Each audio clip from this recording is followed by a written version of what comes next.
Your biggest achievement since you became puppet governor is to destroy properties of Igbos living and doing business in Lagos. Ex-Igbo star Emenike slams Sawolu. So guys, finally some Igbo leaders have come out to speak on the continuous demolition of properties belonging to the Igbos in Lagos. Recently, we saw that trade fair, some buildings in trade fair were demolished and Nigerians were thinking that was going to be the end. But guess what? That was just the beginning. Since after the trade fair demolition, we've seen so many other areas in Lagos experiencing the same demolition. And guess what?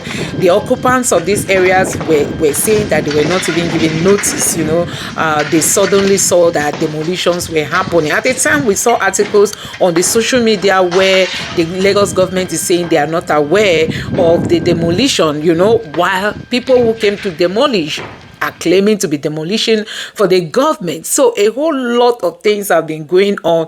And guess what? Most of these buildings are said to belong to the Igbos. And guess what?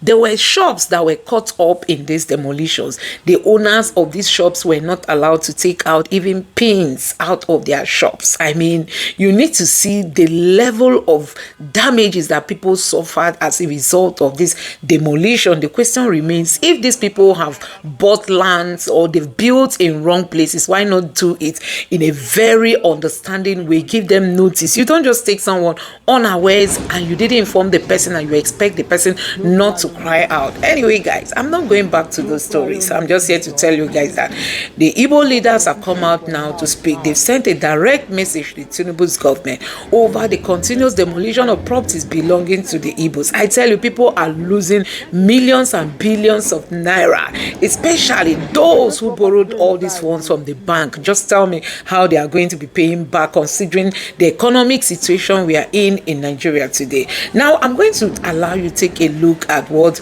these Igbo leaders are saying. But before then, I'm going to also play some clips of these demolitions that happened after the trade fair demolition. Then at the end of this video, I'm going to allow you to take a look at an advice from a core Igbo man who has come out to just give the Igbos a simple, solution to what is going on. Take your time and watch these videos and let me know your honest reactions in the comment section below. Now take a look.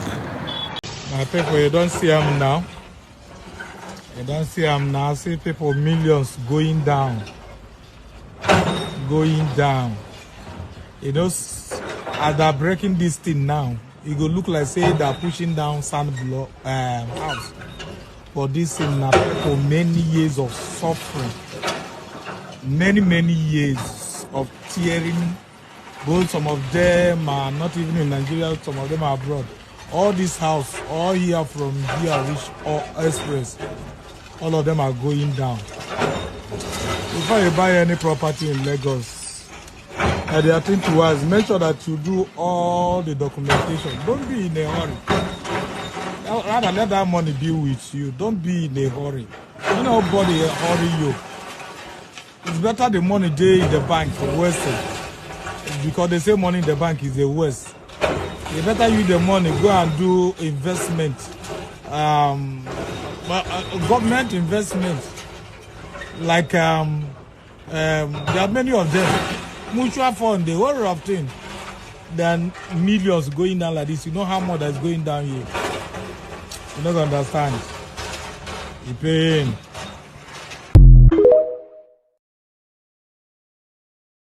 Ana Chris by now. Lagos State government will go now. When I outline now, Ana Chris here. You don't walk. I like that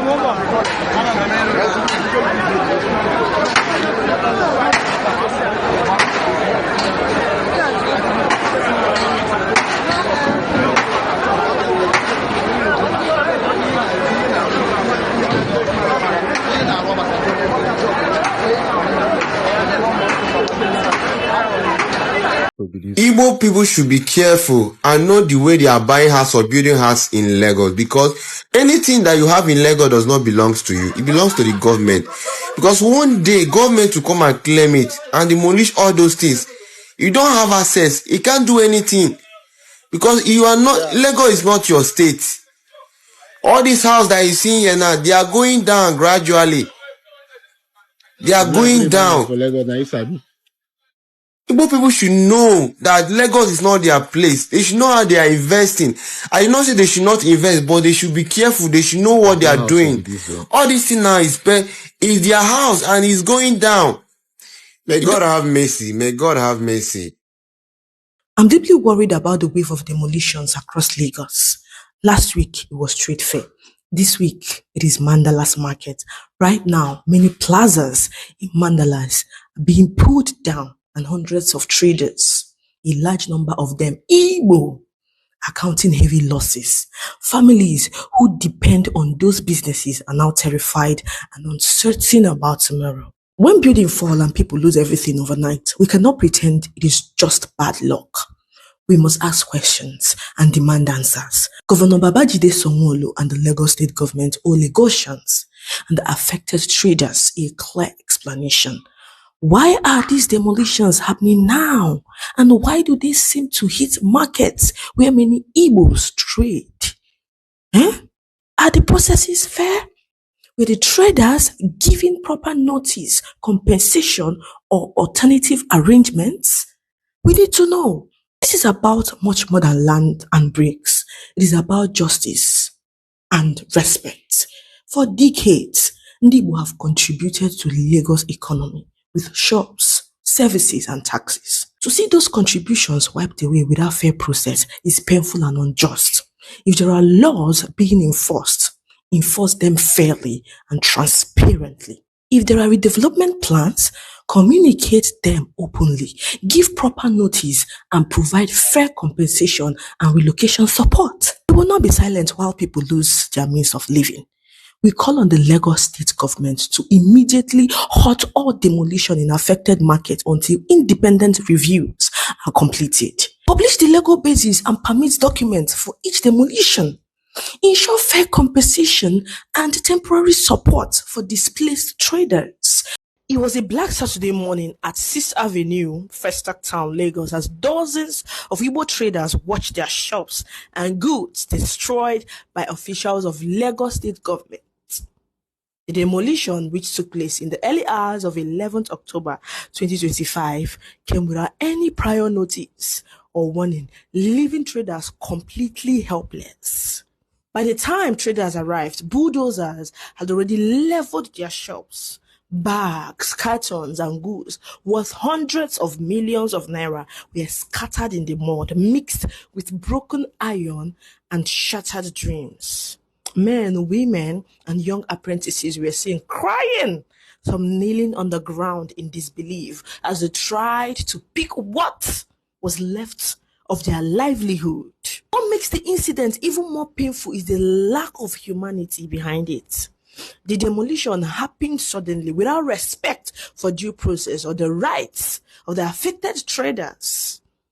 Many are asking, why were people not given time to remove their belongings? Why target poor, struggling traders who are only trying to earn an honest living?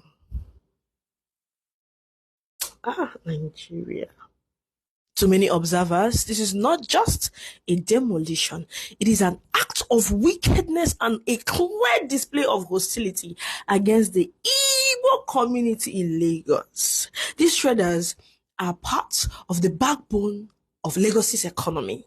They pay taxes, rent shops, employ workers, and contribute to the city's growth. Yet, they are often this segment of workplace policy by the Association of People Child Union as on the inhuman and unending demolition of Igbo buildings and assets in Lagos. Class no matter the adversary pact on this day, October 2025. The Assembly scheduled on press. For one side, we have walked in anguish as far as all the Igbo business men and women in Lagos have been systematically demolished. This is not a purpose not or overnight change. These properties are life investments. We have others sell in their children. Warehouses, where young bread, schools for their families. Shops, where dreams of prosperity are nurtured with sweat and faith. On February 14, 2025, 20 lovers longing to equal business fair at a retail market were demolished by agents of the Lagos State government. Since September 2025, demolitions have intensified at the trade fair complex in Ojo.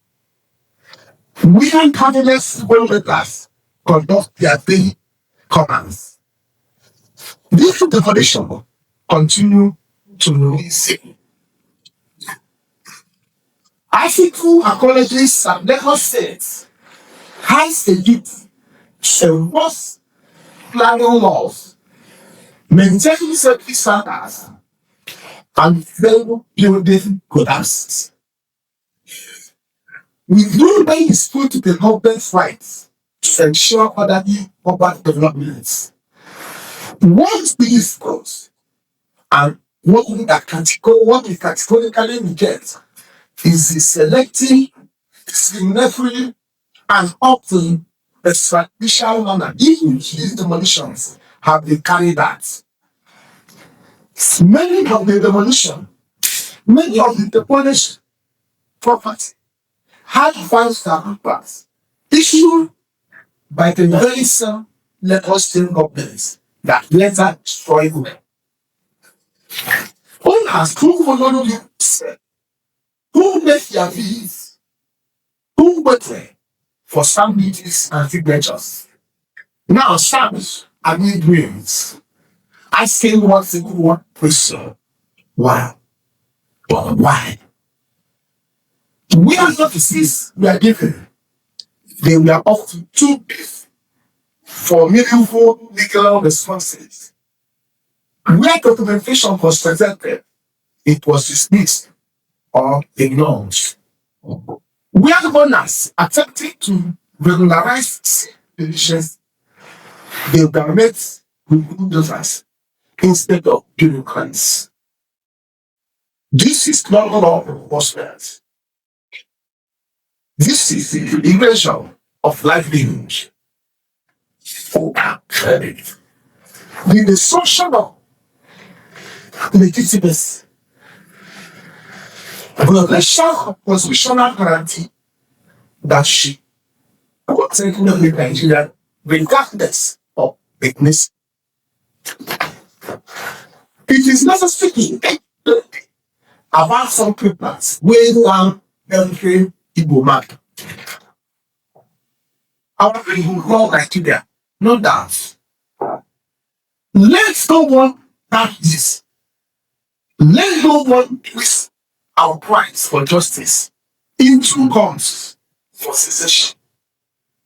We have played for Nigeria. We have built Nigeria.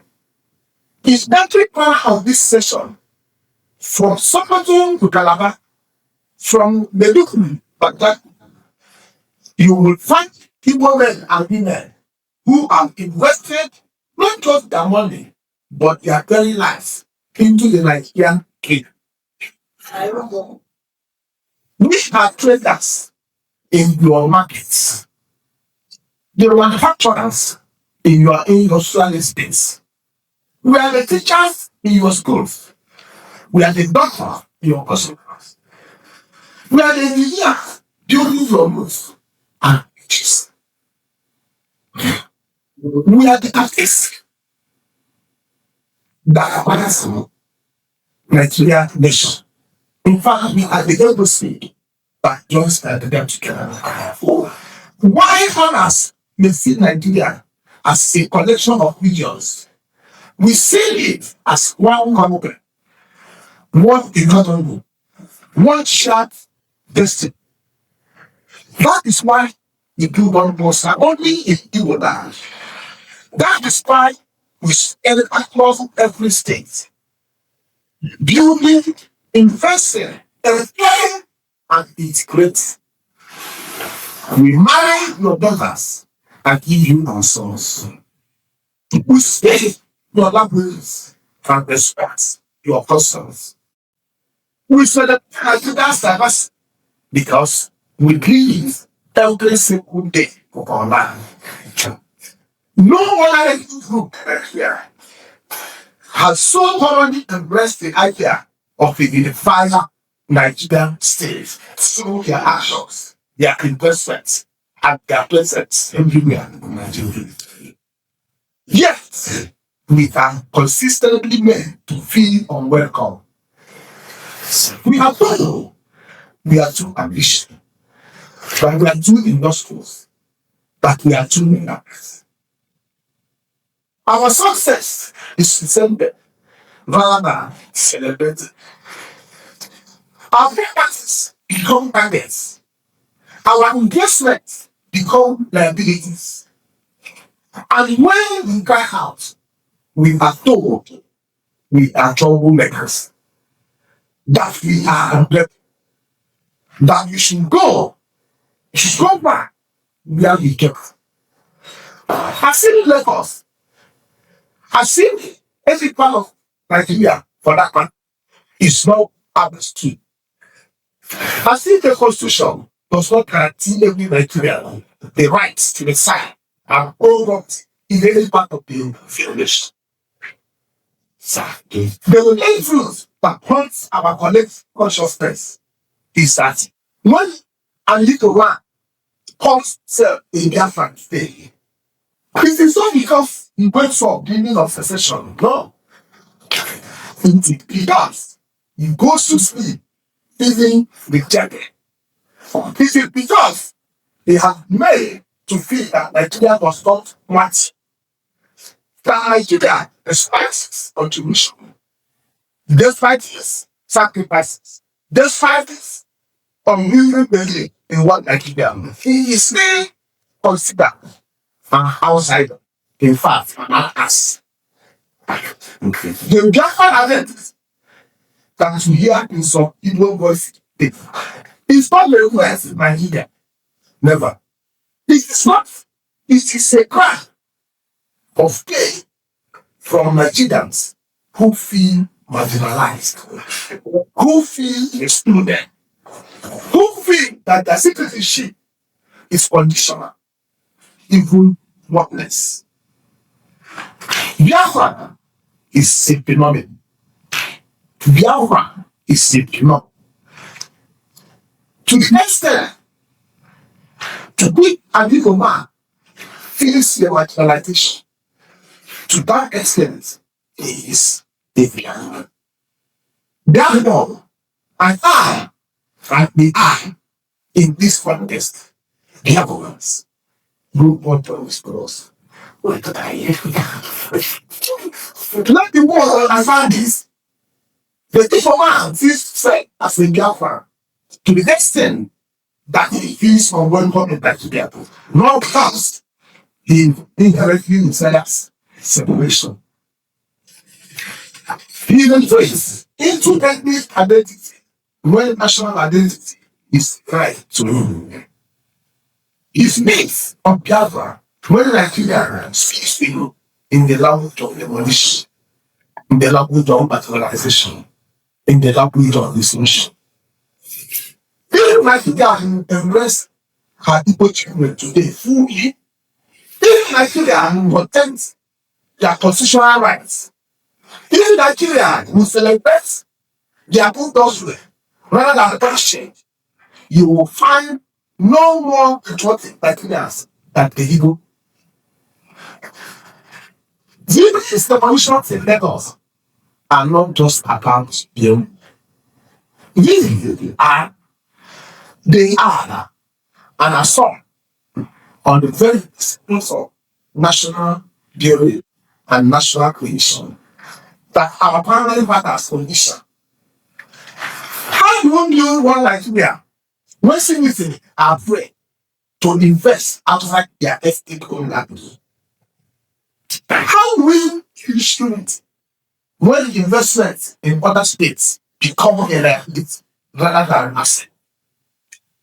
How do we achieve economic development when countries like ours is destroyed without you cease? This demolition send a legitimate message to every beggar in Nigeria. Your local government means nothing. Your aquifers can be devolved arbitrarily. Your investment are not secure. Your ethnicity may determine your fate. Your ethnicity may determine your fate.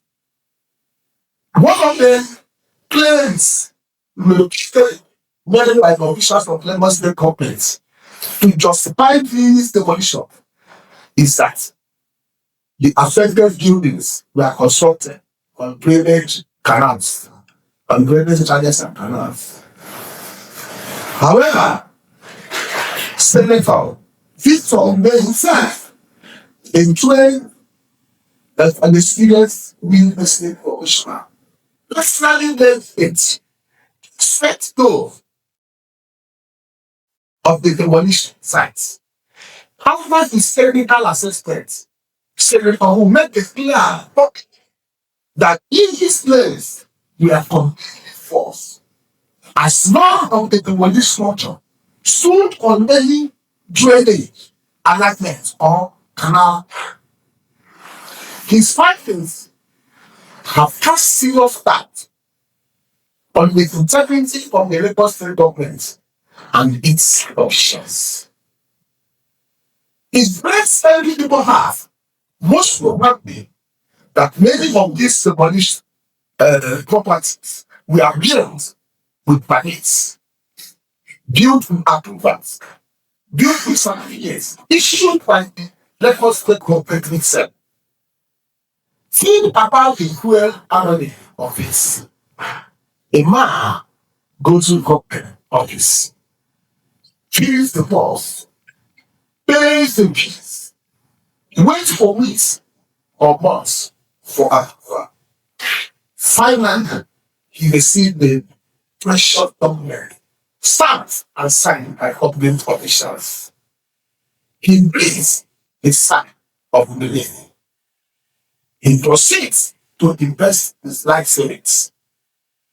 He constructs his shop, his flower, his warehouse. He hires farmers, many of them indigenous Lagosians. We must market. All the taxes. He contributes to local economy. Then, one morning, bulldozers arrive. That focusing government agents declaring his impact is a being built illegally. And willing others, his fee are reduced to wrongs. How does one explain to his children? How does one explain this to his elder brother in the village, who sold her own farm to contribute to her son's business? How does one explain this to his neighbors who advance his loans based on government's own documentation? How does one explain this to his employees who are now jobless? This is not governance. This is betrayal. This is not law enforcement. This is wickedness. And when this wickedness appears, to target a particular ethnic group, disproportionately, it becomes something even more sinister. It becomes ethnic cleansing by economic means. It becomes ethnic cleansing by economic means. justice.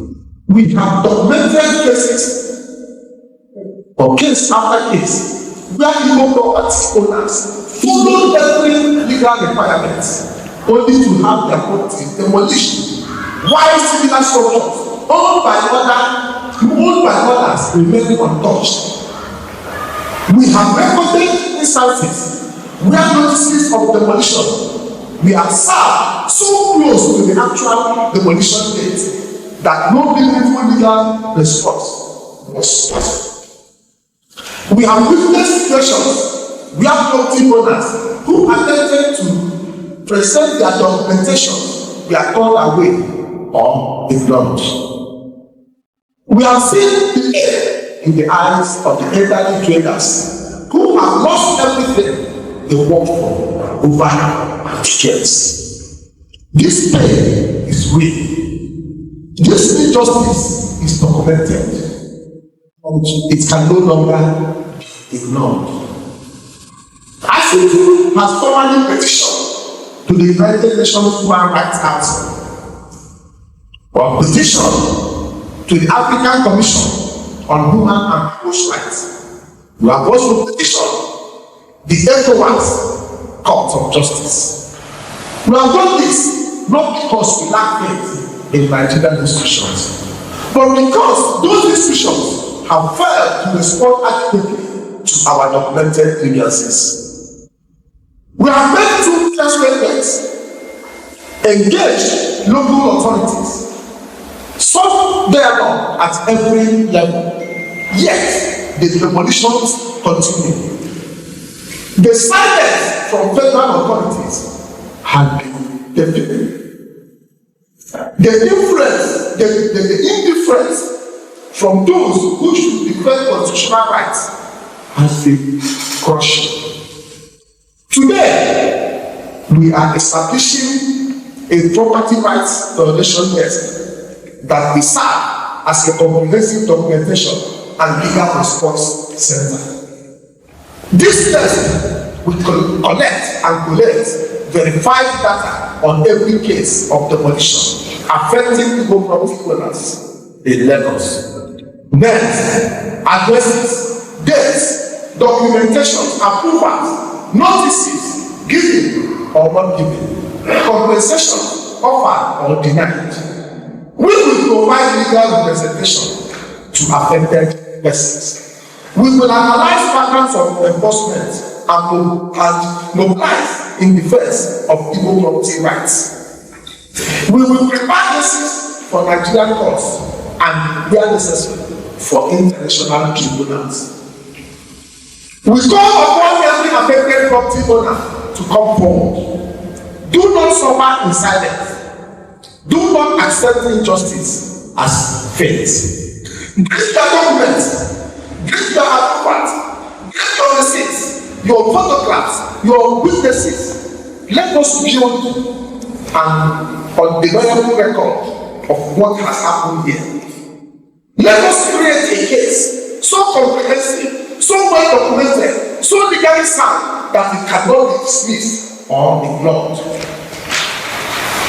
Your individual pain will become our collective strength. Your individual pain will become our collective strength. Your losses will be documented as evidence of a pattern that demands remedy and reform. To the Igbo senators and representatives in the National Assembly, we say this with all urgency in our hearts. You were not sent to Abuja to be senators. You were not elected to watch your people suffer in silence. You took an oath to defend the Constitution of the Federal Republic of Nigeria.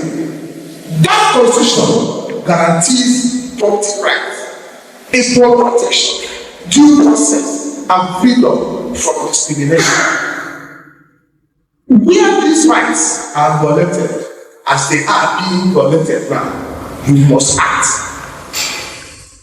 Complaint hearings, summon Lagos State government officials invite affected property owners to testify, legislate stronger protection, pursue oversight, make it impossible for this matter to be swept under the carpet for political expediency. To the federal government of Nigeria, to President Bola Ahmed Tinubu, to the Minister of Works and Housing, to the Attorney General of the Federation, we are looking to your sense of justice and national responsibility. These demolitions are happening under your watch. They undermine the rule of law that your administration has sworn to uphold.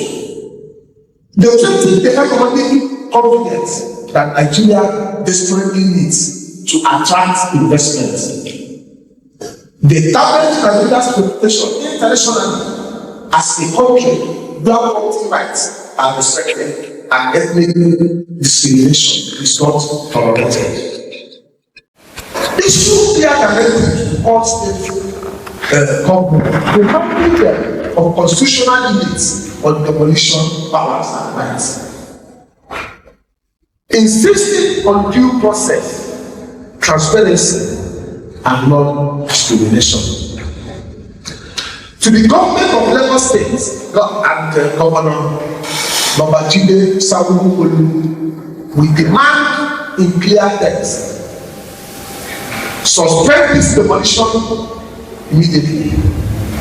Conduct a comprehensive, transparent review of every property demolition or marked for demolition. Publish a list of affected properties, the notices served, the approvals on record, the criteria used for enforcement. Where mistakes have been made, where properties with valid approvals were demolished, acknowledge those mistakes and provide full, fair, and prompt compensation. Where documentation is incomplete, through no fault of the property owner, allow this double regularization process instead of demolition. Remember that Lagos became the commercial capital of Nigeria because people from all over the country invested there, built there, and made it their home.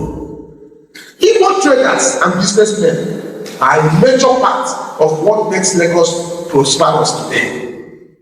Their enterprise creates jobs for Yorubas, jobs for other Nigerians, jobs for everyone. Their taxes contribute to Lagos State revenue substantially. Their investments add to Lagos economic dynamism. These revolutions inflame ethnic tensions at a time when Nigeria needs unity more than ever. They send a message to investors, both domestic and foreign, that property rights in Nigeria are not secure, that approvals can be arbitrarily revoked, that ethnic identity may influence government action. No serious investor will commit capital in such an environment. The economic consequences of this injustice extend far beyond demolition periods. They affect investor confidence, economic growth, job creation, and Nigeria's reputation as a place where business can be conducted under the rule of law.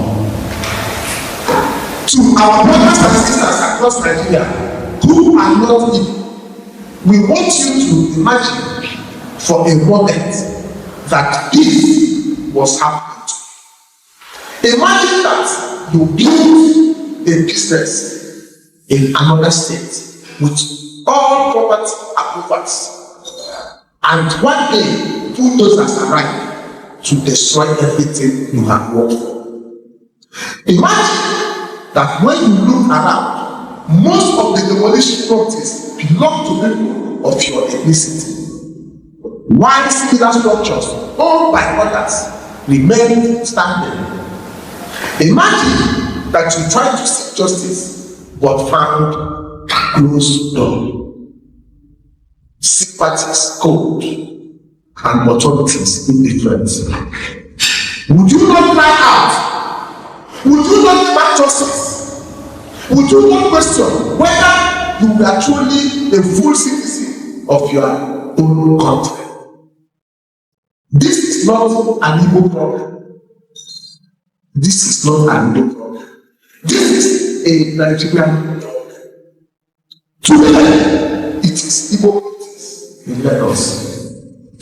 Tomorrow, it could be Yoruba politics in Kanu, Hausa politics in Calabar, or any other Nigerian politics anywhere.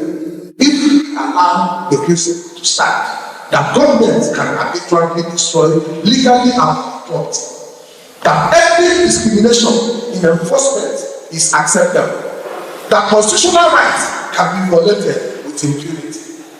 Every Nigerian who values justice, who believes in the rule of law, who wants a Nigeria where no man is oppressed, where citizenship means something, should be more concerned about what is happening in Lagos today. To the international community, to foreign investors considering Nigeria, to diplomatic mission observing our democracy, to international human rights organizations, we say pay attention to what is happening here. Nigeria claims to be Africa's largest economy and a democratic nation governed by rule of law. These claims remain hollow when legitimate property can be demolished without due process. When ethnic discrimination appears to guide government enforcement, when constitutional protection are ignored, the international community has leverage through trade, through investment, through diplomatic pressure. Use that leverage to insist that Nigeria live up to its constitutional commitments and its international human rights obligations.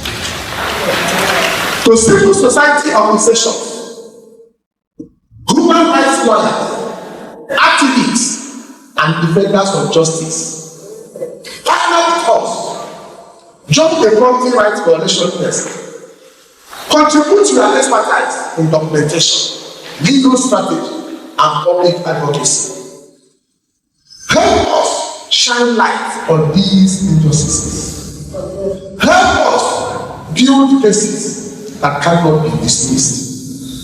Help us create a movement for constitutional rights and equal citizenship that extends beyond ethnic boundaries. This fight is not just about Igbo property owners. It is about the future of property rights, due access, and equality in Nigeria.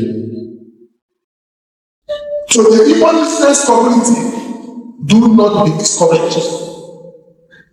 Do not abandon your legitimate enterprises. Do not allow these injustices to break you or to break the entrepreneurial spirit that has made the Igbo people renowned throughout Africa and beyond. But also embrace with renewed vigor the philosophy of Akulu. Let wealth return home. Invest in Igbo land.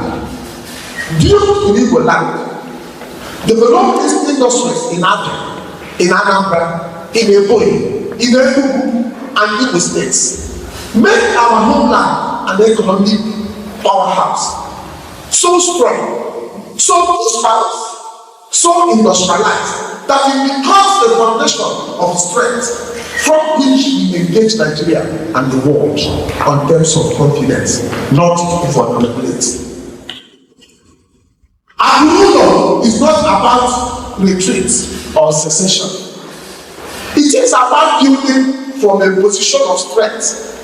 It is about ensuring that while we continue to invest across Nigeria, we have a home base that is economically vibrant, that cannot be threatened, that gives us dignity and security.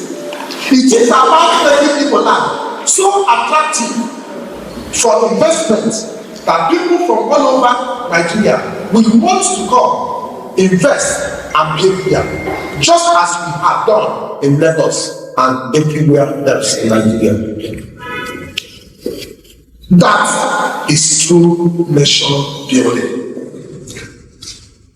Mutual investment, mutual respect, and mutual prosperity.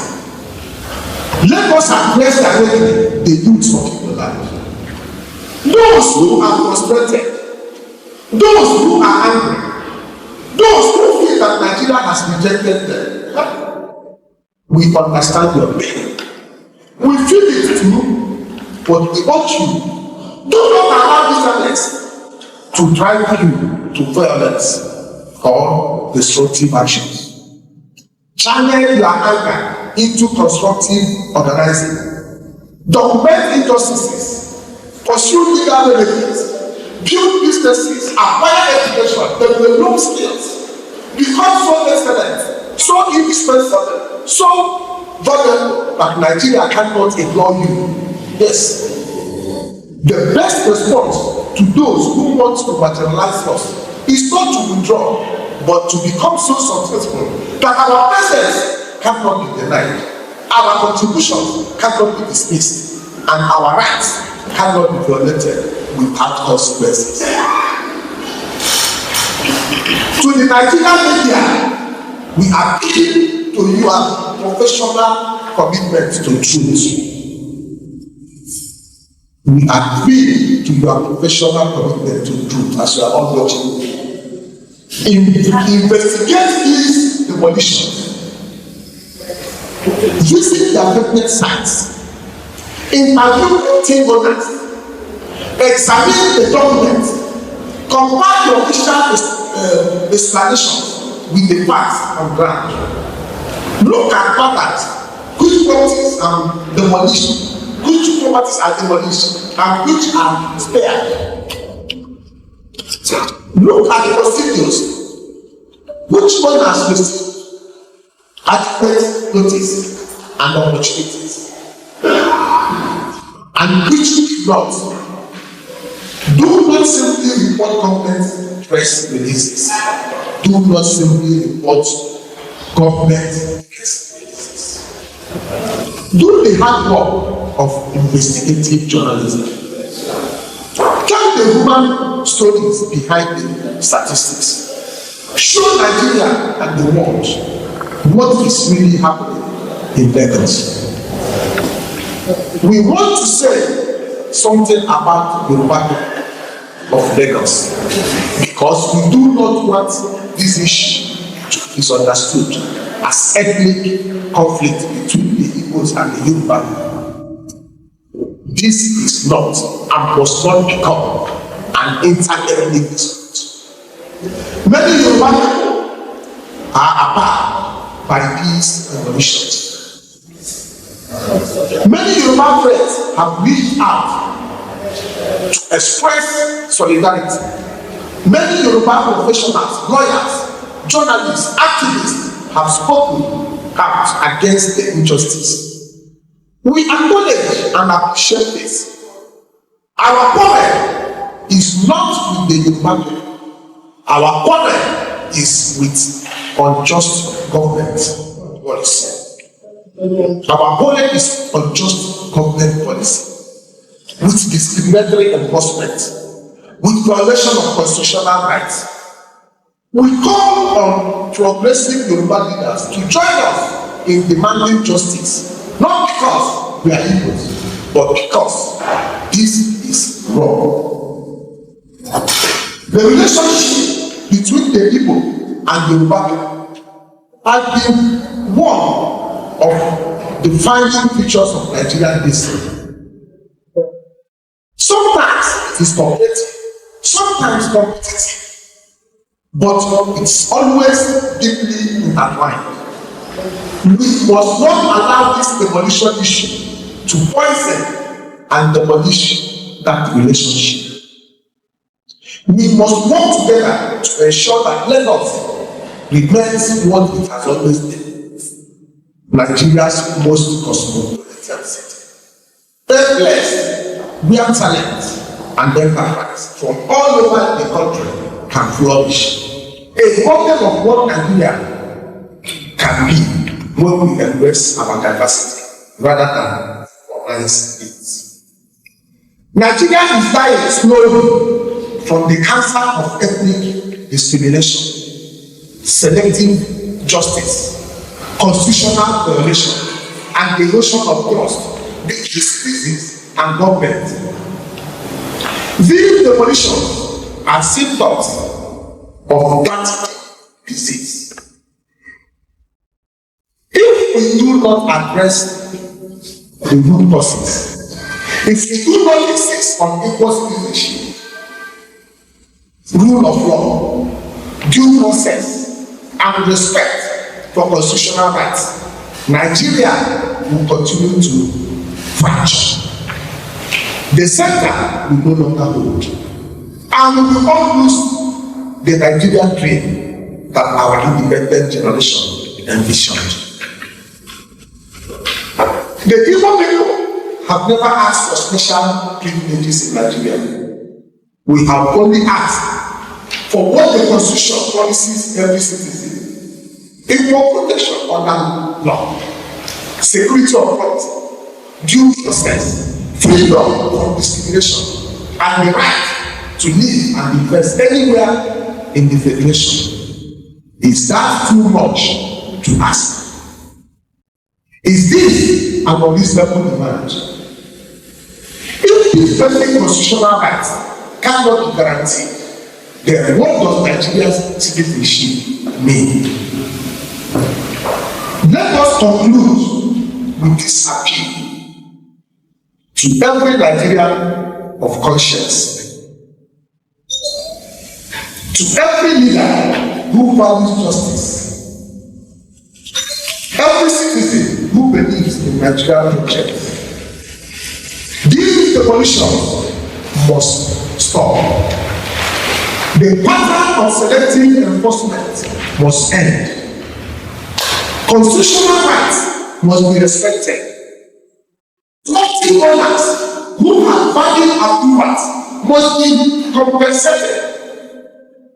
Reforms must be implemented to prevent such injustice in the future. And mechanisms must be established to ensure that no ethnic group is targeted for discriminatory treatment in any part of Nigeria. The future of Nigeria depends on our ability to treat each other fairly, to respect the rule of law, to honor constitutional guarantees, and to build a nation where every citizen, regardless of ethnicity, can invest, can build, and prosper without fear of arbitrary government action. The Igbo have demonstrated through our actions, our investments, and our actions in every corner of Nigeria that they live in one Nigeria. Now, Nigeria must demonstrate through justice, fairness, and respect for constitutional rights that it believes in all Nigerians.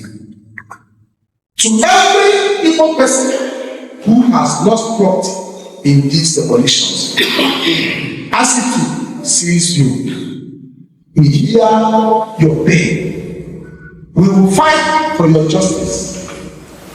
You are not alone. To every Nigerian who believes in fairness, we invite you to stand with us, not just because we are Igbo, but because this is right, and we shall never give up. So Igbos in diaspora, speak louder, especially in international justice for Igbos. You are in a fair line to do so. Here in Nigeria, our freedom appears limited for fear of being captured. Our brother and his colleagues are still. It is possible that my family may not see me again after this press conference, just for saying the truth. But no retreat, no apologies. To God be the glory. It is well with my soul. Thank you very much. Okay, ndị be anyị bụkwa m ọzọ nke a Igbo ekene m unu. So nke a now I will address this one specifically to ndị Igbo. Ebe ọ bụ na ha nọ. So this voice note inwe ike tụrụ anybody bụ onye Igbo. Now, it is not a hidden fact that na other tribes nwere anya ụfụ n'ebe ndị Igbo nọ. Not just in Nigeria, ọ bụkwa Nigeria, almost all over the world. Now, the average Igbo man with this knack for business, with this determination, okay, follow. Inye Igbo man, yeah, another tribe man, 1 naira or 1 naira. Ibia in the next 2 years, an Igbo man may have turned that 1 naira into 100,000 naira. Why the other person may have even gone into debt. That is the grace Chineke nyere ndị Igbo. It is the grace. So ordinarily, such people are hated. Oh wait, let me use the word. Let me use it as it is. Those people are hated. So as an Igbo man, if you don't have, from when I was young, the first experience I have about the challenges an average Igbo man had was when I was growing up in Benin. They were doing quiz competition, and I represented my school, Immaculate Conception College. That was in 1994. And then I came out as overall best. And then we went at the state level. I also came out as the overall best. And then we were to go to Lagos for the national quiz competition. My school won at the zonal level and then won at the state level. And then we were now going to go to the national to go and represent. That was when the panelists from Edo State now remember that my name is Nwankwo Johnson Ebuka. And I see Nwankwo Johnson Ebuka bụ onye Bini. How can we allow an Igbo man to go and represent us in Edo State? But when I was being enrolled and all that, and when I was taking all the first year, nobody questioned that. But Oluzie when I get represented Edo State, I remember the physics teacher from Edokolo College and the chemistry teacher from Emagwero. I remember two of them insisting that since this young man is the best and he's from Edo State, let us allow. I said no. Others kicked against it. They said it would be a shame for an Igbo man or this any Edo person will Ogugisi. How can the first person, because Muabu first, then the other girl was going to demonstration college. Then Muabu second, she's second, only Igbo. And then they replaced the two of us. What fine abo? Tiyezie ndị balotod na ndị balfort. Onye balotod wonye Bini, onye balfort wonye Shan. And they replaced the two of us. I cried so much that was the first day I realized I was an Igbo man because I was growing up. I didn't actually know the difference. So it is that from that first time I had the taste of tribalism that I cannot represent these states because I am an Igbo man. That was when my identity became so obvious to me. So, and as I start growing up, going to tertiary institution, getting a job in Shell and all that, I saw the tribalism. Maybe some people will feel that I one day got school, we didn't see the tribalism. No, how one day didn't business in Lagos. No, we that work in parastatals, we see the tribalism more than even in the business. Only one business now. Our own is in the company where you have different tribes. You will see that the only place all other tribes unite in Nigeria is against an Igbo man. Ichoka Nigeria unite, you will see Nigeria will unite. Ichoka Nigeria unite, oppress an Igbo man, Nigeria will unite. The only time people will not rise up and condemn evil is when it involves an Igbo man. If Peter Obi were not to be an Igbo man, he would have been the president of this country. There is no two about it. There is no that. He would have been sitting as a president from that 2023 election. But people saw the injustice. And then because he's an Igbo man, it was glaring, it was obvious, it was ostensible. But don't know about Chinkete. Why? Because he's an Igbo man. And that is why I always tell Igbo, you must be very careful. But I have said it over and again. If I don't know, I say, engineer, even the one school, when I go one school, that you should have been reasoning, you can't reason can average trader, can average illiterate. They say, I know that as an educated man, as one of the elites in Igbo land, I should be the one at the forefront because I have experienced tribalism. In fact, let me tell you the truth. The educated people from other tribes are the most tribalist. In fact, the illiterate from other tribes are not even as tribal as the educated people from other tribes. Imitate the average Yoruba man. The average Yoruba man that is let me tell you one thing you must understand. Education does not erase tribalism from the dictionary of a Yoruba man. Education does not erase tribalism from the dictionary of an Hausa Fulani man. Education does not erase tribalism from the dictionary of an Edo man. Once an Igbo man is involved. So if then I say, hey, Onya, this person went to school, even in the Church of God, as a pastor, let me tell you, one of the reasons I resigned from the Christian Church of God is the obvious tribalism in Port Harcourt.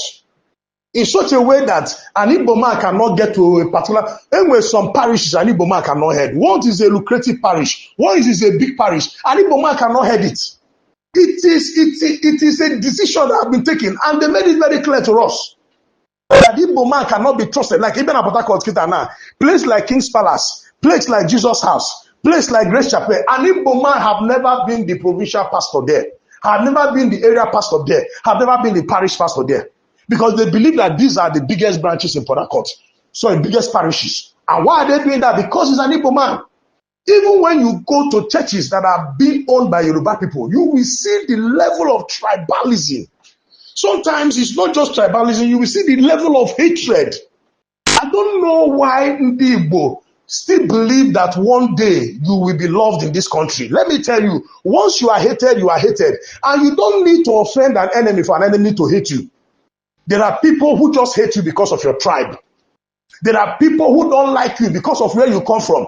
No matter how you behave, no matter how you rather they will try to set you up against your brothers. I know now when they fundi bonemi holier than that attitude. Abelondi Yoruba one day tribe was you don't behave like an Igbo man. You are different. And the idiots, the stupid man, because they told him you don't behave like an Igbo man, he will now be oppressing his brother so that he can appease the people, telling him that you don't behave like an Igbo man. You are very stupid. You are an idiotic Igbo man. For you to try to appease other tribe because they are telling you you don't behave like an average Igbo man, you are too different. So the thing I need some idiot. And then they will not join the other people to now oppress their people, not knowing that after oppressing their people, when their people is no longer, they will not remember that they're also Igbo, and they will deal with them. It is high time we develop Igbo land. That is why in Anya, I try to bring every investment I can in Igbo land. I started since 2018. There was a challenge I had in Port Harcourt. From that time, I decided all my investments should be going to Igbo land. Once I have some money, and I usually call them peripheral money, maybe a money I don't have immediate need. In Jirega, go stock. Stock is a place where there's no tribalism. Go so much, and you are scared you cannot invest in Igbo land. Use the money and buy stocks. Go lose stocks. Buy digital assets. Buy stocks. There is no tribalism in assets. Sorry, there is no tribalism in Nigeria Stock Exchange. When they go to some level and you feel that use it to buy stocks. But let me tell you, don't ever believe, let an Igbo man become president. It will not erase the inbuilt and the ingrained hatred when they do Igbo. Under normal condition, once one of them is successful, there is a natural envy and jealousy that will come from the other two who are not successful. It is normal, so I don't even blame them. Okay, with all the oppression and the Igbo, with the way they are holding them down, yet in the Igbo they are still going far. So other tribes are thinking that we have held these people down after the Civil War. We knock them off economically, we knock them off from the parastatal, we knock them off from the federal government agencies. They don't get to a level in the military, in the police, in the custom, they don't get to a level in social and so, they don't get a level in social. And even with all those emancipation and the way we have caged them, yet they are exploding. What if they become the president? What if we allow them to become the president of this country? What will happen? That is their fear. And their fear is not strange. That is what other people would have done when you see a tribe that is bulldozing their way, no matter how you try to incapacitate them. So you as an Igbo man should have this, let it sink in your brain that by the virtue of where you come from, nobody likes you. And it will be very stupid for you. Look, okay, for Muno Igbo weke no chogo. Na banyo. Muno Igbo, me and Igbo man, we can fight in our village, we can fight in Anambra fight. But once I put a hand in Anambra state, I cannot fight an Igbo man outside of my state. I can never do that. I will look for peace. I can never, and get knock the bully Igbo man, to turn on our university now, bully Igbo man, go court. No, I will look for a peace to resolve it. Because I know we're already endangered. I know that we're already disadvantaged. I know that there is enormous hatred against us. Why would I now come and complicate it? But I feel very bad that Ndi Igbo lukwa na Lagos, I don't know Ndi Igbo. Ndi Igbo lukwa na Port Harcourt, I don't know Ndi Igbo. Ndi Igbo lukwa na Kanu, ebe hatred, I don't know Kwenwe Hogo. I cannot do that. I cannot come outside of Igbo land and then start fighting my Igbo brother.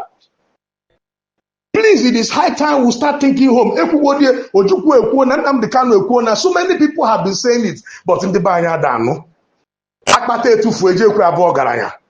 It doesn't make sense. Let's start bringing our investment home. Don't look at look, when you are looking at the economical benefit or the profit, you will never bring any investment home. Okay, the plaza in Nobo. Do you think it's because of the profit I build those plaza in my village? The plaza alone in Colombia, do you think it's because of profit? In Nibuku, is it because of profit? I may not even be getting anything from them. But the most important thing is that structure is there and it have added to the demographic of properties in that particular location. I have increased per square meter the density of properties in that location. So when open a phone alone, okay, take for instance now, you call buy now. Open and didn't name importer now. Phone hasikita kahabido mepewe a branch of their businesses. Nobu. Do you know what Obu will become in the next 2 years or 3 years? But people are profit conscious. People are business profiting and all that. Sorry for taking this long time, but the challenge there is that an Igbo man is endangered. And it is wickedness for you to join other people. Some people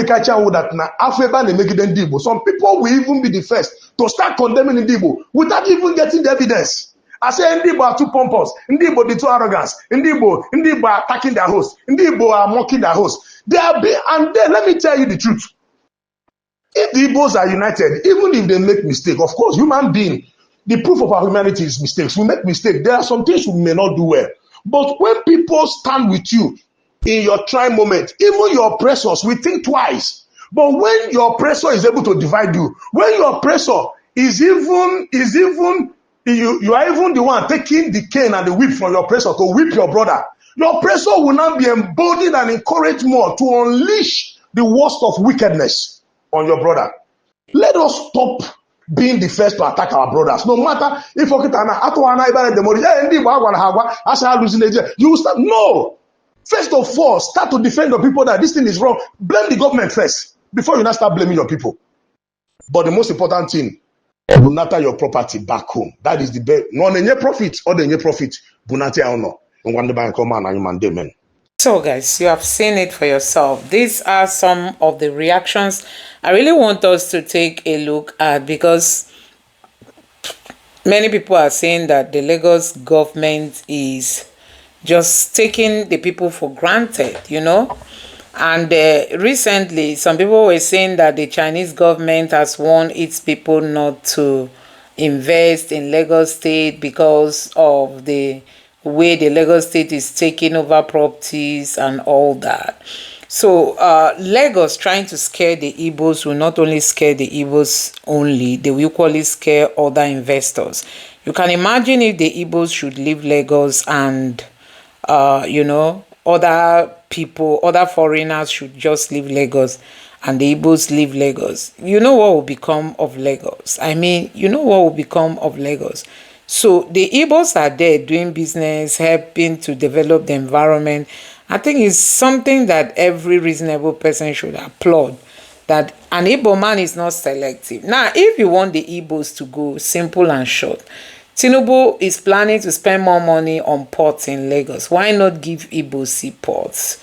Be it in Warri, be it in Cross River, be it in what's it called, in River State. Anywhere you know you can build ports, just build ports for Nigerians, so that a typical Igbo man will just go there and be doing his business instead of running this scatter. Because it's not encouraging that people will spend their livelihood to build businesses only for it to be destroyed within the twinkling of an eye, and the government will justify it that they built in wrong places, as if someone just came overnight from somewhere to start building. They are the same people who approve these buildings, you know, but at the end of the day, they will tell you that you are building on a wrong place. Anyway, guys, I'm just wondering how we got to where we are today as a country, and also thinking how we can get out of this place. Because if I tell you that Nigeria is not divided, I'm lying. If not for foreigners, what they would have done to Igbo businesses, it's just they are trying not to, you know, scare foreign investors, maybe those of them living abroad, with what is going on on the internet. Before they do Pakam is already circulating on the internet, so that is also making them to just be cautious a bit. If not, if it was just in those days when, you know, people don't if the social media was not there to help people to even know what is happening, you can imagine what will be happening. These people will just take us for granted. But because of the social media, some of them don't even do what they actually want to do, because the social media is going to be exposing them. So that is it, guys. I'm so happy that this Igbo group is not waiting for Haneze Igbo to come and issue their statements. I mean, you know, this group is no longer waiting for Haneze Igbo, because we don't even know if that group exists again. We don't know if Haneze Igbo is still existing, because for a very long time we've not been hearing their voice. We've not been hearing the voice of Haneze Igbo. The leaders are not speaking up to the plight of their people, you know. They just allow Nigerians to just keep suffering and smiling, and one keeps wondering, till when is it going to come to an end? When is it going to come to an end, guys?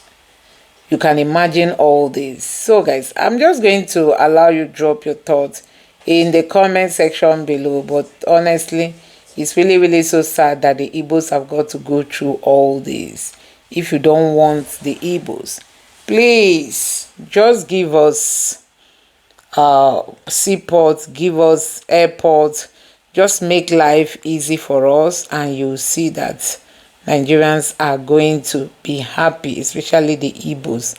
Lagos will be decongested, and I think that would be nice. That would be nice to see Lagos decongested, so that people will live, at least the quality of life will be better if the congestion takes place. You know, the quality of life will be better. Anyway, guys, let me know what you think about this in the comment section below. Please don't forget to subscribe and turn on the bell notification. Thank you.